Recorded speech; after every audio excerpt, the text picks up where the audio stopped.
कर्नाटक में सभी राजनीतिक दलों ने झोंकी ताकत। प्रधानमंत्री मोदी ने राज्य में की जनसभाएं। केंद्रीय गृह मंत्री समेत भाजपा के तमाम दिग्गजों ने भी राज्य में किया चुनाव प्रचार। केंद्रीय सूचना एवं प्रसारण मंत्री अनुराग सिंह ठाकुर ने गुरुग्राम के सोहना स्थित ताऊ देवीलाल स्टेडियम में महाराणा प्रताप जयंती के उपलक्ष्य में आयोजित समारोह में की शिरकत। मुख्यमंत्री मनोहर लाल ने ऑडियो कॉन्फ्रेंसिंग के माध्यम से ई फर्द सुविधा का लाभ लेने वाले लाभार्थियों से किया संवाद। कहा, सांझी खेवट की तकसीम हेतु सरकार ला रही है नया कानून।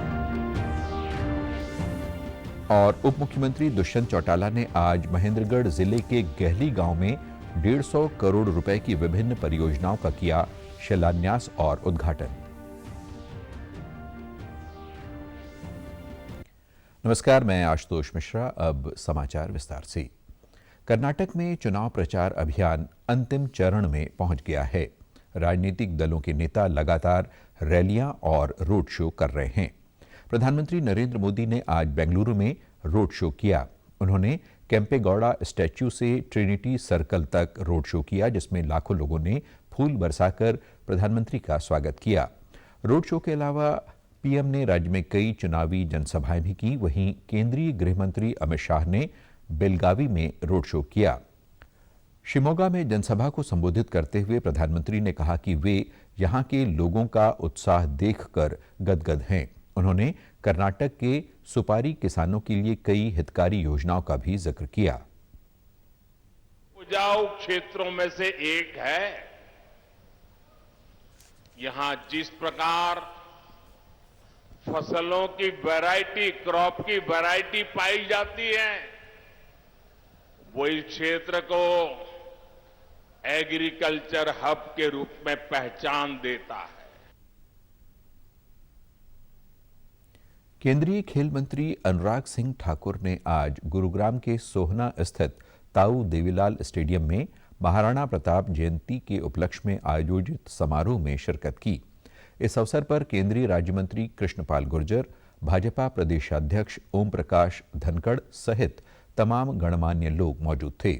इस मौके पर केंद्रीय मंत्री अनुराग सिंह ठाकुर ने महाराणा प्रताप की वीर गाथाओं का वर्णन किया। मंत्री ने कहा कि हम उनकी वीर गाथाएं बचपन से सुनते आए हैं। महाराणा प्रताप अमर हैं और अमर रहेंगे। उनकी वीरता के किस्से हमें युगों युगों तक राष्ट्र के लिए मर मिटने की प्रेरणा देते रहे हैं। हमें उनके जीवन से सीख लेते हुए समाज में अनेक कुरीतियों को खत्म कर समाज को नई दिशा दिलानी है। उन्होंने कहा कि आज के युवाओं में भी महाराणा प्रताप की भांति देश के प्रति जीने और कुर्बान होने का जज्बा मौजूद है। बीच चौकड़ी भरकर चेतक बन गया निराला था, राणा प्रताप के घोड़े से पड़ गया हवा का पाला था।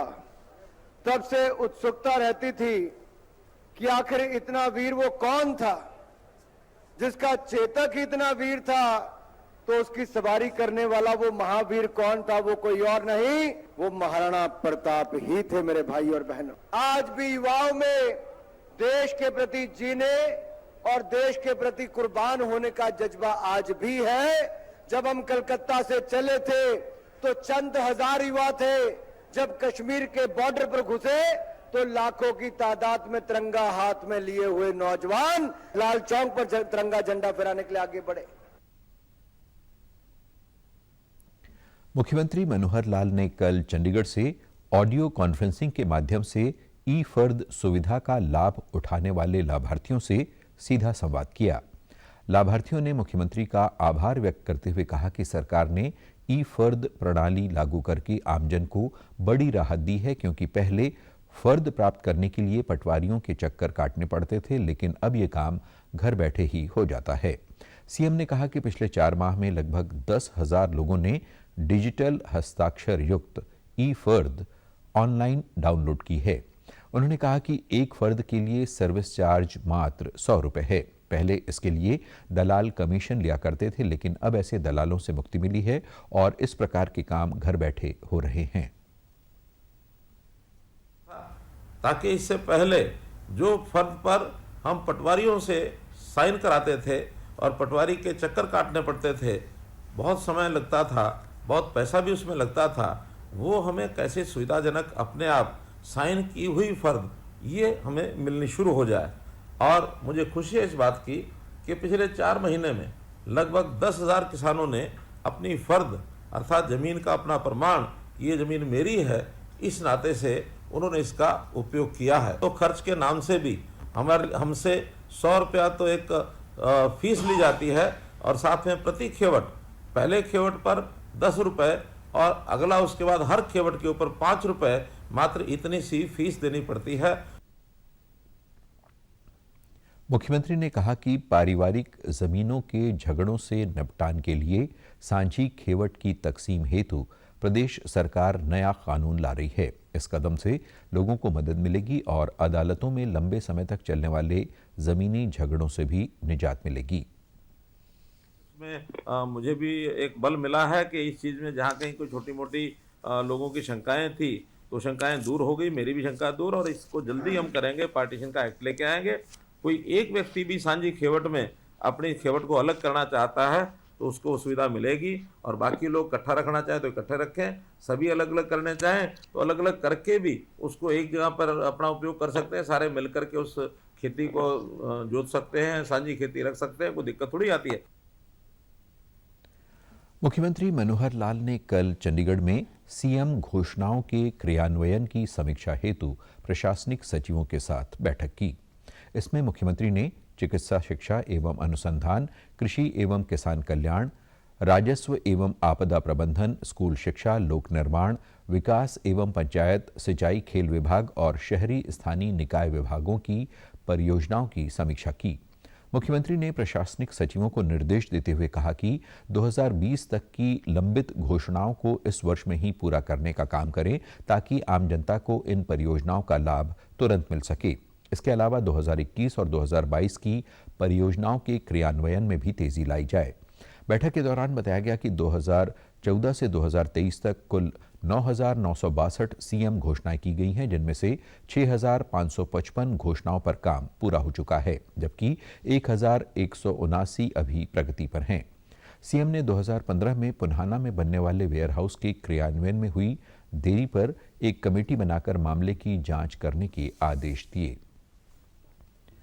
उप मुख्यमंत्री दुष्यंत चौटाला ने आज महेंद्रगढ़ जिले के गहली गांव में 150 करोड़ रुपए की विभिन्न परियोजनाओं का शिलान्यास और उद्घाटन किया।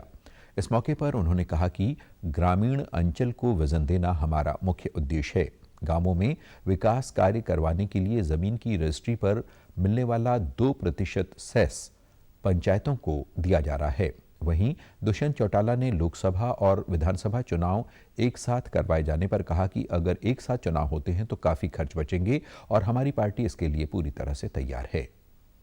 रिलायंस मजबूती के साथ चल रहा है। किस विषय, किस संदर्भ में वो बात कहेगी, इस पे तो क्लैरिटी सीएम साहब दे सकते हैं। मगर आज भी आप ओम प्रकाश जी हो, सीताराम जी हो, कमलेश जी हो, मैं हूँ, दोनों पार्टियां इकट्ठी खड़ी हैं और आगे भी इसी प्रकार से प्रदेश के हित में काम करती रहे। मैं तो चाहता हूँ हो जाए और जरूरी भी है। आज इंफ्रास्ट्रक्चर गवर्नमेंट का कितना यूटिलाइज होता है, कितना एक्सपेंस पॉलिटिकल पार्टीज का बढ़ता है, एक साथ होगा तो आधे खर्चे में दोनों चुनाव हो जाएंगे। पार्टी तैयार है तो कह रहा हूँ, मैं तैयार हूँ तो पार्टी तैयार है। राज्य मंत्री ओम प्रकाश यादव ने कहा कि दोनों पार्टियों का गठबंधन काफी मजबूत है और मिलकर प्रदेश में विकास कार्य करवाई जा रही हैं। ये दो दिलों का मेल है। हमारा गठबंधन, हमारा मेल वो दिलों का है, न कि दलों का। तो ये स्थायी है और स्थायी रूप से चलेगा। और हरियाणा प्रदेश का सुनिश्चित विकास करने के अंदर अपना पूरा योगदान करेगा। भारतीय कुश्ती संघ के अध्यक्ष ब्रजभूषण सिंह शरण पर गंभीर आरोप लगा करीब 2 सप्ताह से जंतर मंतर पर पहलवानों का अनिश्चितकालीन धरना जारी है। ब्रिजभूषण के खिलाफ 7 पहलवानों सहित एक नाबालिग ने दिल्ली पुलिस को शिकायत दी है। इसके बाद एफआईआर दर्ज की गई। पहलवान बार बार बयान बदल रहे हैं। दोनों पक्षों में आरोप प्रत्यारोप जारी हैं। अब पहलवान ब्रिजभूषण सिंह को जेल भेजने और उनके इस्तीफे की मांग कर रहे हैं। उधर ब्रिजभूषण सिंह ने कहा कि मेरे खिलाफ कोई मामला नहीं बनता और मैंने कोई अपराध नहीं किया है।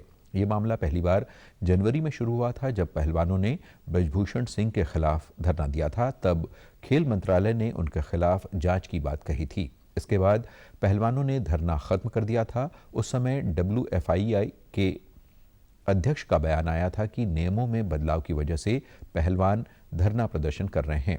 दरअसल भारतीय कुश्ती संघ ने नवंबर 2021 में नियमों में बदलाव कर दिया था। इसमें तय हुआ था कि कुश्ती इवेंट में खिलाड़ियों को चुनने से पहले ओलंपिक कोटा हासिल करने वाले खिलाड़ियों को भी ट्रायल्स में भाग लेने के लिए कहा जा सकता है।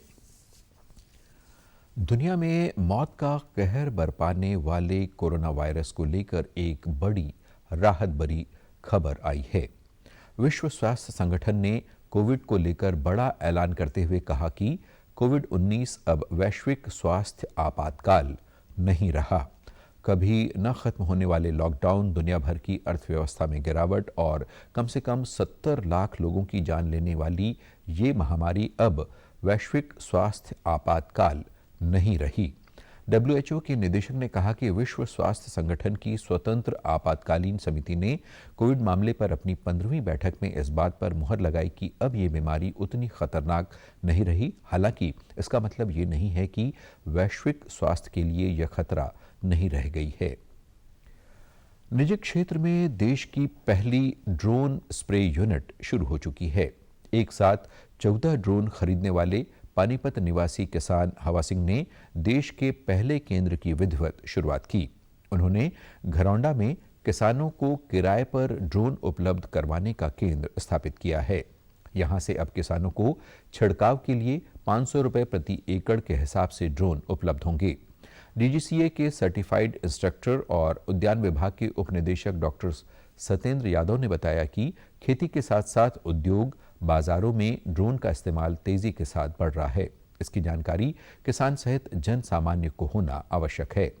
हवा सिंह ऐसे किसान हैं जिन्हें भारत सरकार ने पहली बार 14 ड्रोन एक साथ खरीदने की अनुमति दी है। साथ ही किसानों को संचालन प्रक्रिया का प्रशिक्षण भी दिया गया। हैं जिसका जो लोन था वो एग्री इंफ्रास्ट्रक्चर फंड में दिया है।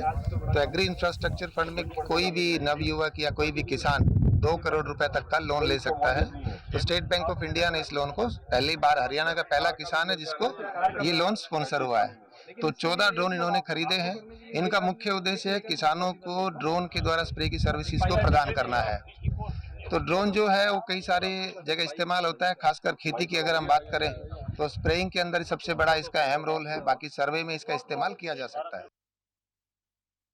किसान हवा सिंह ने बताया कि उन्होंने एक निजी कंपनी से अनुबंध किया है जो उन्हें ड्रोन से छिड़काव के लिए प्रतिवर्ष 15,000 एकड़ भूमि उपलब्ध करवाएगी।